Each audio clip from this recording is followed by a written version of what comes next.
বিভিন্ন প্রান্তে সংখ্যালঘুদের উপরে আক্রমণ হচ্ছে, শুধু নয় রাজ্যের বাইরেও সংখ্যালঘুদের উপরে আক্রমণ হচ্ছে। কোনো জায়গায় লিঙ্গুইস্টিক মাইনরিটি তো, কোনো জায়গায় রিলিজিয়াস মাইনরিটি। এই আক্রমণ চলে যাচ্ছে। এই আক্রমণ বন্ধ করার জন্য আমাদের রাজ্যের মাইনরিটি কমিশনের ভূমিকা কি সেটা জানার জন্য, এবং ইতিপূর্বে আমি বেশ কিছু বিষয়ে মাইনরিটি কমিশনকে চিঠি করেছি, কিছু প্রতি উত্তর পেয়েছি, সেটার প্রোগ্রেস কি আছে সেটাও জানার জন্য আজকে এখানে এসেছি। এখানে একটা ডেপুটেশন দিয়েছি। আপনারা জানেন তালদের ঘটনাটা, যার বাড়ি ঘুটিয়ারি শরীফে নৃশংসভাবে খুন করলো যারা, তারা এখনো অনেক গ্রেফতার হয়নি। সেক্ষেত্রে মাইনরিটি কমিশনের ভূমিকা কি সেটাও জানতে চেয়েছি। বনগাঁতে পুলিশের মারে অভিযোগ এক বৃদ্ধার মারা গিয়েছে, সেক্ষেত্রে মাইনরিটি কমিশন কি ভূমিকা পালন করেছে সেটাও জানতে চেয়েছি। মালদা থেকে, মালদার বাড়ি ভিন্ন রাজ্যে কাজে গিয়েছিল উড়িষ্যাতে, শুধু কথা বলার জন্য আর লিঙ্গুইস্টিক মাইনরিটি হওয়ার জন্য বিনয় বেসরা সম্ভবত, তাকেও মারধর করা হয়েছে। গত পরশু দিনকে উত্তরপ্রদেশ পুলিশ 13 জন বীরভূমের পরিযায়ী শ্রমিককে থানায় তুলে নিয়ে গিয়ে মারধর করায়। কাগজপত্র সব দেখানোর পরেও তাদেরকে বাংলাদেশি ঘুষপেটিয়া বলে তাদের উপর অকথ্য অত্যাচার চলে। এক্ষেত্রে আমাদের রাজ্যের মাইনরিটি কমিশনের ভূমিকা কি সেটাও জানতে চেয়েছি। আপনারা শুনলে অবাক হবেন, আমাদের পশ্চিমবাংলায় মন্দির বাজারের ছেলে হুগলিতে ফেরির কাজ করতে গিয়েছিল, তাকে 2 দিন আটকে রাখে থানাতে বাংলাদেশি বলে। বৈধ কাগজপত্র দেখানোর পরে তাকে ছাড়েনি। যখন খবর পাই এর মধ্যে আমি ইনভলভ হয়েছি, কোর্ট, তার পরিবার যখন থানায় এসেছে বলেছে কোর্ট থেকে তোমরা যাও, কোর্টে বুঝে নেবে। যখন আমি কোর্টে উকিল রেডি করেছি, খবর পাচ্ছি কোর্টে না পাঠিয়ে ওখানেই 400 টাকা নিয়ে তাকে ছেড়ে দিয়েছে। কিন্তু এই 400 টাকা নিয়েছে, কোনো তার এগেনস্টে কোনো রিসিপ্ট কপিও দেয়নি। তো এই সমস্ত একাধিক ঘটনা, আপনার দুর্গাপুরে যে কাণ্ড ঘটিয়েছে, পরিজাত গাঙ্গুলি থেকে শুরু করে নন্দীগ্রামের যে কাণ্ড ঘটিয়েছে, গরু ব্যবসায়ীদের উপর আক্রমণ, পশ্চিম মেদিনীপুরে দাঁতনে একটি ছেলেকে মেরে দিয়েছে সে সংখ্যালঘু পরিবারের। এই ঘটনা ঘটে যাচ্ছে, কোনো বিচ্ছিন্ন ঘটনা নয়। এই ঘটনা রোধের ক্ষেত্রে অথবা এই ঘটনা যেগুলো ঘটেছে তার যারা শাস্তি পাবে সেক্ষেত্রে ভূমিকা কি মাইনরিটি কমিশনের সে জানতে চেয়েছি। আজকে আমি একা এসেছি, ডেপুটেশন দিয়েছি। এরপরে যদি এই ধরনের ক্ষেত্রে মাইনরিটি কমিশন শীত ঘুমায়, তাহলে কিন্তু আগামী দিন এখানে আমি একা আসবো না, হাজার নওশাদ সিদ্দিক এখানে দাঁড়াবে। প্রয়োজনে যদি মাইনরিটি কমিশনের কাজ যদি ফাংশন ঠিকঠাক না হয়, তাহলে এই অফিস তুলে দেওয়া দরকার, এই অফিস বন্ধ করে দেওয়া দরকার, তালা লাগিয়ে দিয়ে চলে যাওয়া দরকার। কারণ একটা অফিস চালাতে গেলে জনগণের ট্যাক্সের টাকায় মাস গেলে কম করে 1 কোটি টাকার উপরে খরচ আছে। তারপরেও যদি এত টাকা এখানে খরচ করার পরে যদি মাইনরিটিরা না সেফ থাকে, চাই লিঙ্গুইস্টিক মাইনরিটি হতে পারে, রিলিজিয়াস মাইনরিটি হতে পারে, সেক্ষেত্রে তো প্রশ্ন থেকে যাচ্ছে। উত্তর কি পেলেন? মাইনরিটি কমিশনের চেয়ারম্যান স্যার ছিলেন, সেক্রেটারিয়েট 2 জন মেম্বার ছিলেন, তারা যথেষ্ট বিষয়গুলো নিয়ে ভাবছেন, কিছু কিছু তিনারা কাজ করেছেন। আমি প্রশ্ন করেছি তাদেরকে, আপনারা সুও মোটো করছেন না কেন? ওনারা বলেন আমরা কিছু ক্ষেত্রে সুও মোটো করেছি, আর যেগুলো অভিযোগগুলো আসছে সেগুলো আমরা তদারকি করছি। তো তারা তাদের মতো উত্তর দিয়েছে। তো আমি ওনাদেরকে অনুরোধ করে এসেছি, যে সমস্ত জায়গায় এই ধরনের ঘটনা ঘটছে, অন্তত আপনাদের একটা মাইনরিটি কমিশনের পক্ষ থেকে একটা টিম ভিজিট করা অবশ্যই দরকার। তারা এটাতে এগ্রি হয়েছে, তারা জানিয়েছেন এই ধরনের ঘটনা যাতে না আর ঘটে তার জন্য ব্যবস্থা নেওয়ার জন্য তাদের যে সর্বোচ্চ লেখার জায়গায় জানানোর জায়গায় সেখানে জানাবেন। যে ডিস্ট্রিক্টগুলোতে এগুলো হচ্ছে সেই ডিস্ট্রিক্টে যারা অধিকর্তা আছেন তাদেরকে জানাবেন, এবং সাথে সাথে এই যেগুলো যে জায়গায় এইগুলো ঘটনা ঘটেছে সেগুলো যাতে ভিজিট করে তার ব্যবস্থা করবেন। এসআইআর লাগু হচ্ছে, এখনো পর্যন্ত লাস্ট ল্যাপের কার্যত প্রক্রিয়া চলছে, অক্টোবর থেকে সম্ভবত এসআইআর লাগু হবে। আমি বলছি এই রিলেটেড কোশ্চেনটা হয়ে যাক, তারপরে আমি বলবো। এই রিলেটেড কারো কোশ্চেন আছে? আমরা দেখলাম যে দুর্গাপুর কাণ্ডে যারা অভিযুক্ত মূল অভিযুক্ত ছিল তাদেরকেও ছেড়ে দিল, পরিজাত গাঙ্গুলিরাও মুক্তি পেয়ে গেল। এক্ষেত্রে তো প্রশ্ন থেকে যাচ্ছে, এমনভাবে কেস সাজাচ্ছে যে সহজেই বেল পেয়ে যাবে। আর শামশেরগঞ্জের ওয়াকফ সংশোধনী আইনকে কেন্দ্র করে একটা অশান্তি তৈরি হচ্ছিল। আমরা চাই যারা অশান্তি করেছে তাদের না জেলের বাইরে বার হয়, তাদের সর্বোচ্চ শাস্তি দেওয়া হোক, সেখানে কোনো কনসিডার নাই।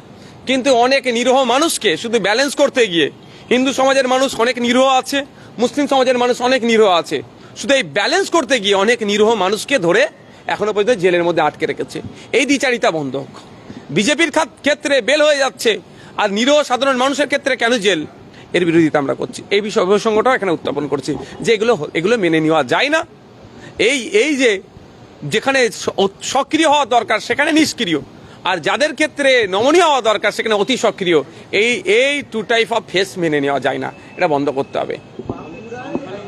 সরকারের ভূমিকাটা কি দীর্ঘদিন ধরেই এই অত্যাচার চলছে, হ্যাঁ সংখ্যালঘু সরকার। দেখুন, আজকে এখানে মাইনরিটি কমিশনের কাছে এসেছি। 6টা ধর্মীয়ভাবে যারা সংখ্যালঘু তাদের সুখ দুঃখে পাশে থাকার জন্য এই কমিশন তৈরি হয়েছে, এবং 7টি লিঙ্গুইস্টিক মাইনরিটি যারা তাদের সুখে দুঃখে পাশে থাকার জন্য তৈরি হচ্ছে। কিন্তু সেই মতো পারফর্ম করছে না বলেই আজকে আমরা ছুটে এসে তাদের ডিউটিটাকে আরেকটু করে আমরা মানে রিমাইন্ডার দিয়ে যাচ্ছি। যদি ডিউটি ঠিকঠাক না হয়, এর পরের দিনে আসবো, আমরা ভিড় করে আসবো, তখন একা নওশাদ সিদ্দিকী আসবে না, 1000 নওশাদ সিদ্দিকী আসবে, তখন জবাব আরো ভালো করে নেবো। তবে আশা করছি পজিটিভ কাজ করবেন, শীতঘুম ইনাদের ভাঙবে, যে সংখ্যালঘুদের উপরে যেভাবে অত্যাচার হচ্ছে সেগুলো না হয়, এবং যারা অত্যাচার করছে যাদের সর্বোচ্চ শাস্তি পায় তার ব্যবস্থা করবে। এবার বলুন, এবার এসআইআর কি আছে? এসআইআর লাগু হচ্ছে অক্টোবরের পর থেকে, অন্তত এমনটা ইঙ্গিত পাওয়া যাচ্ছে। একাধিক বৈঠক, যার মধ্যে 5টা শূন্যপদ পূর্ণের কথা বলছে, মোটামুটি ইঙ্গিত স্পষ্ট, অক্টোবর থেকেই লাগু হচ্ছে এসআইআর। তা তৃণমূল কংগ্রেসের সুপ্রিমো থেকে শুরু করে দলের ছোট বড় মেজে সেজ নেতা বলেছিল পশ্চিমবাংলায় এসআইআর হতে দেব না, তারা আজকে কোথায়? শুধু মানুষকে অসত্য কথা বলে মিসলিড করেছে, মিসগাইডেড করেছে। ইসিআর পক্ষ থেকে কলকাতা সাইডের যিনি ওয়েস্ট বেঙ্গল সাইডের যিনি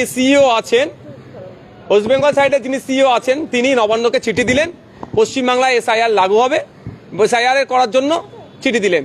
চিফ সেক্রেটারি মনোজ পান স্যার তড়িঘড়ি ভার্চুয়াল মিটিং করে সমস্ত রাজ্যের জেলার ডিস্ট্রিক্টের ডিএমদের সাথে মিটিং করলেন, যে এসআইআর করতে গেলে যে অফিসার লাগে ইআরও, তো কত শূন্যপদ আছে কি আছে জানার জন্য।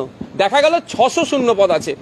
মানে একদিকে বলছে স্টেজে এসআইআর হতে দেবো না, আর উল্টো দিকে চিফ সেক্রেটারি নির্দেশ দিচ্ছেন দ্রুততার সাথে এসআইআর যাতে হয়, সেই জন্য 600 শূন্যপদ পূরণ করতে হবে। তো আমার বক্তব্য আপনাদের মাধ্যমে, যে তৃণমূল কংগ্রেসের এই দ্বিচারিতাকে একটু দেখুন। এসআইআর ইতিপূর্বে আমাদের দেশে 13 বারের অধিক হয়েছে। লাস্ট 2002 সালে এসআইআর হয়েছে, ওয়েস্ট বেঙ্গলে 28 লক্ষ নাম বাদ পড়েছে। তবে হ্যাঁ, আজকের এতে এসআইআর নিয়ে যে রাজনৈতিক টানাপোড়েন চলছে, যে রাজনৈতিক ফায়দা নেওয়া চলছে, এটাকে আমরা ধিক্কার জানাচ্ছি। আমরা চাইব যাদের ভোটার লিস্টে ডবল নাম আছে তাদের নাম বাদ পড়ুক, যাদের পুরো যারা মারা গিয়েছে ভোটার লিস্টে এখনো নাম আছে তাদের নামগুলো অমিট হোক, এখান থেকে শিফট করেছে যেখানে বোধ জায়গায় প্লেসে নাম আছে সেগুলো অমিট হোক, এবং নতুন নাম ইনক্লুড হোক। তবে হ্যাঁ, যেভাবে বিহারে এই ইসিআই যে নোংরামি করেছে, জীবিত মানুষকে মৃত দেখিয়েছে, যদি ওটা করে আমরা এআরওগুলোকে নজর রাখবো। সেটা শুনুন, একটা কথা আমি দায়িত্বহীন ভাষায় স্পষ্টভাবে বলছি, প্রয়োজনে যদি ইলেকশন কমিশন আমাদের সহযোগিতা নেয় স্বচ্ছতার সাথে ভোটার লিস্ট রাখার জন্য, আমরা সহযোগিতা করব। কিন্তু এই স্বচ্ছতার নাম করে বৈধ ভোটারকে রাজনৈতিক ফায়দা নেওয়ার জন্য মৃত ভোটার যদি ঘোষণা করে, তাহলে যারা এআরও থাকবেন, যারা বুথ লেভেল অফিসার বিএলও যারা থাকবেন, আমরা কিন্তু সেগুলো নজর রাখবো। আমরা গণতান্ত্রিক প্রক্রিয়ায় যেমন মাঠে ময়দানে তার গণতান্ত্রিক প্রক্রিয়ায় জবাব দেবো, আইনি মাধ্যমে জবাব দেবো। আমাদের একদম স্পষ্ট বার্তা, যে ভোটার লিস্টে যেমন দুর্নীতিভাবে কেউ না নাম ঢোকাতে পারে, ঠিক একইভাবে ভোটার লিস্টে দুর্নীতি করে বৈধ ভোটারের নাম না বাতিল হয়।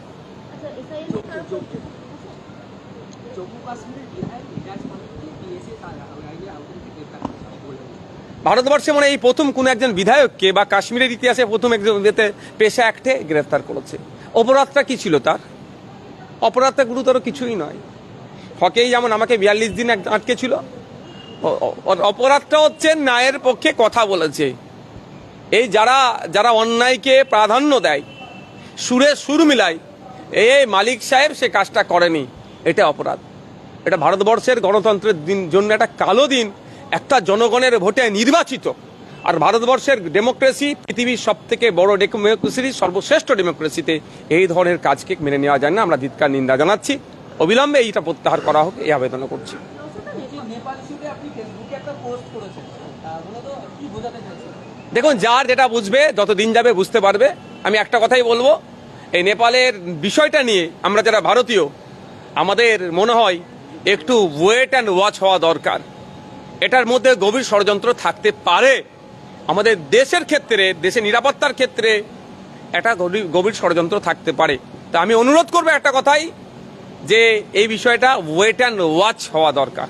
চিকেন সিলি কি অসুস্থিত মনে হচ্ছে? কারণ একদিকে শিলিগুড়ি, অন্যদিকে পানি ট্যাঙ্কি, বর্ডার রয়েছে। আমি এতটুকু কথা বলবো, আমাদের সেনারা আছে, তারা যথেষ্ট। তবে এতটুকু অনুরোধ আমার, আমাদের সেনাদেরকে নিয়ে রাজনীতিটা বন্ধ হোক। আমাদের সেনারা আমাদের চিকেন লেগ থেকে শুরু করে, চিকেন নেক থেকে শুরু করে, মানে চিকেন নেক, হ্যাঁ লেগ বলেছি, আবার এটাকে নিয়ে আবার বিতর্ক তৈরি হবে। চিকেন নেক থেকে শুরু করে প্রতিটা জায়গায় তারা তাদের যা ক্ষমতা যা আছে তাদেরকে যদি ফিরিয়ে খেলতে দেয়, সব বুঝিয়ে দেবে। তবে আমি আবারও রিপিট করছি, নেপাল নিয়ে এই একটা নির্বাচিত সরকারকে দেশ থেকে তাড়িয়ে দিয়েছে, সরকার হেলিকপ্টার চড়ে পালিয়েছে, এইটা নিয়ে যারা করছেন একটু এর ব্যাকগ্রাউন্ডটা দেখুন। এটা আমার দেশের জন্য, আমার সর্বপ্রথম আমার পরিচয়, আমি ভারতীয়, যুক্ত মোর্চার বিধায়ক, আমার প্রথম পরিচয় আমি ভারতীয়। সুতরাং আমি একজন দায়িত্বশীল ভারতীয় নাগরিক হিসেবে বলছি, এটা নিয়ে আমাদের অত উৎফুল্ল হওয়া, উত্তেজিত হওয়া আমার মনে হয় এখনই ভুল হচ্ছে। এটার আন্তর্জাতিক কোনো চক্রান্ত থাকতে পারে, মেবি আমার দেশকে কোণঠাসা করার জন্য।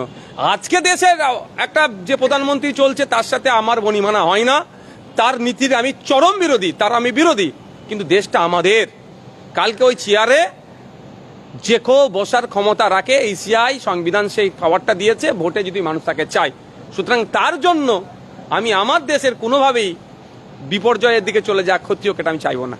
ভারতের সঙ্গে আবার বন্ধুত্ব করতে চাইছে আমেরিকা। সময় কথা বলবে, আমি তো ইন্টারন্যাশনাল এতে না, কিছু কিছু জানতে পারছি, সময় দেখবেন। আমেরিকা আবার বন্ধুত্ব করার চেষ্টা করছে, এদিকে ভারতের পার্শ্ববর্তী দেশগুলো সেগুলো জর্জরিত হয়ে আছে বিভিন্ন গন্ডগোলের মধ্যে। মানে কোথাও গিয়ে কি মার্কিন অঙ্গুলি হলেন দেখছেন সবকিছু? দেখুন, মার্কিন সাম্রাজ্যবাদীরা সবসময় আমাদেরকে শোষণ করতে চেয়েছে, আমাদের সাথে বন্ধুত্ব করার জন্য হাত বাড়াচ্ছে, অনেক আগে হাত বাড়াতো, কিন্তু আমাদের ওপরে যখন একের পর এক যখন ট্যারিফ বসাতে লাগছিল, যদি আমরা জবাব দিতাম না, তখন ওরা হাঁটু করে বসতো। দুর্ভাগ্য এটা আমাদের। যখন আমাদের নাগরিকদেরকে হাত পা বেঁধে ওদের মানে কার্গো ফ্লাইটে যখন নিয়ে ফেরত পাঠালো, ওই সময় যদি আমরা একটু চেপে বসতাম না, ট্রাম্প হাঁটু গেড়ে বসতো। ট্রাম্প হচ্ছে একজন প্রেসিডেন্ট হলো, এমনি একজন হচ্ছে আপাতমস্তক একজন ব্যবসায়ী, উনি ব্যবসাটা ভালো বোঝে। আর ব্যবসায়ীকে যদি আমরা লস দেখাতে পারতাম, তো ব্যবসায়ী হাঁটু গেড়ে বসতো। এখন লস দেখাচ্ছি আমরা, যে তোমার লস হচ্ছে, হাঁটু গেড়ে বসতে চাইছে। এটা অনেক আগেই মোদিজির করা দরকার ছিল।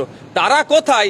মোদিজির জিতার জন্য যারা যজ্ঞ চালিয়েছিল, আজকে তাদেরকে আমি দেখতে চাইছি, যারা যজ্ঞ চালিয়ে মোদিজির আপনার ট্রাম্পের যাতে জেতে তার জন্য বলেছিল, আর তারা ট্রাম্প জেতার পরে ভারতীয়দেরকে ওই দেশ থেকে ছেড়ে চলে আসতে বলছে, ভারতীয় পড়ুয়ারদেরকে দেশ থেকে পাঠিয়ে দেওয়ার অপচেষ্টা চালাচ্ছে, আমার ট্রাফিক আপনার শুল্ক চাপাচ্ছে। এখন তাদের মুখে কোনো কথা নাই কেন? আমার তরফ থেকে শেষ প্রশ্ন, রবীন্দ্রনাথ ঠাকুরের ছবি পুড়িয়ে দেওয়া হয়েছিল, সেটাকে শুধুমাত্র বার করে দিয়ে বা পরিষ্কার করে দিয়ে দায় ছাড়িয়ে না, অ্যারেস্ট করেছে ছেলেটিকে। আমি এতটুকুই বলবো, রবি ঠাকুরকে কেউ মেনে নিতে পারছে না, এটাই দুর্ভাগ্য। আমাদের রবি ঠাকুর আমাদের হৃদয়ে আছে, বিশ্বশ্রেষ্ঠ কবি তিনি, বিশ্বের শ্রেষ্ঠ আসনে তিনি উপনীত আছে। দেখছি রবি ঠাকুরের ছবি কোথাও পুড়াচ্ছে, তো রবি ঠাকুরের লেখা কোনো জায়গায় সিলেবাস থেকে বাদ দেওয়ার জন্য উদ্ধত হচ্ছে। তো বাঙালি বলে রবি ঠাকুরকে আজকে এই অসম্মান করা হচ্ছে। যে যারা সিলেবাস থেকে বার করে দেওয়ার চেষ্টা করছে রবি ঠাকুরের লেখাকে, তার আমি চরম বিরোধিতা করছি, ধিক্কার নিন্দা জানাচ্ছি। আর রবি ঠাকুরের যারা ছবি পুড়িয়েছে, অনেক আগেই তার আমি ধিক্কার নিন্দা জানিয়েছি। দেখা যাবে এখন হয়তো দাড়ি ঠালার জন্য সাসপেন্ড করেছে, দেখবেন 2-4 মাস পরে যখন এই বিষয়টাকে একটু ঠান্ডা হয়ে যাবে, ওগুলো তো সোনার টুকরো তৃণমূল দলের। হ্যাঁ, ওগুলো সোনার টুকরো। আরাবুল সাহেব জগ ছুড়ে মানলো অধ্যাপিকাকে, 6 বছর সাসপেন্ড, 6 মাস গেল না তার সাসপেনশন উঠে গেল। এইগুলো হচ্ছে তৃণমূল দলের সোনার টুকরো। শিক্ষিত লোককে তৃণমূল দলে বেশি দিন টিকে থাকবে না। তৃণমূল দলে যে যত অনাচার কাজ করবে, তত বড় বড় পদ পাবে। এখন এই অনাচার অন্যায় কাজ করেছে, ঘৃণিত কাজ করেছে, রবি ঠাকুরের ছবি পুড়িয়েছে, এখন রেড়ে করে উঠেছে বাঙালি সমাজ মানুষ। এর বিরোধিতা করছে, সেই জন্য হয়তো চুপ করে গেছে, ওকে সাসপেন্ড করে দাও। দেখবেন এই বিষয়টা যখন 2-4 মাস যাবে, চুপ হয়ে যাব, দেখবেন তখন ওকে আবার বড় পদে বসিয়ে দেবে।